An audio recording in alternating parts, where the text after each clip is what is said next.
ការបញ្ជាកងទ័ពឲ្យដកថយក្រោយបទជំបាញ់អត់មានទេហើយខ្ញុំសូមឲ្យបងប្អូនប្រជាពលរដ្ឋរបស់យើងមួយចំនួនដែលសួរក្រោយបទជំបាញ់នឹងបាត់ណាខ្លះការពារណាខ្លះមេទ័ពណាស្លាប់មេទ័ពណារស់ចំនួនមិនទាន់ចប់ទេបញ្ហាវានៅការលក្ខការយោធាយ៉ាងណាប៉ុន្តែខ្ញុំសូមកុំសួររឿងកន្លែងណាបាត់កន្លែងណាបានខ្ញុំសូមឲ្យបងប្អូនជឿទុកចិត្តតែមួយគត់ថាក្នុងរយៈពេលប្រយុទ្ធគ្នារហូតមកដល់ម៉ោងនេះកងទ័ពរបស់យើងទាំងណាក់បញ្ជាការសមរភូមិរហូតដល់យុទ្ធជនម្នាក់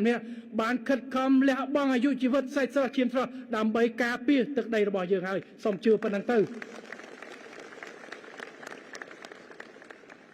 ម៉ោងស្មើនេះមិនម៉ោងត្រូវការបំបែកបំបាក់គ្នាមិនទុកចិត្តគ្នាអានេះគេយកអានោះគេយកអានេះគេយកអ្នកនេះស្លាប់អ្នកនោះស្លាប់លះអីវាអត់ត្រូវទេ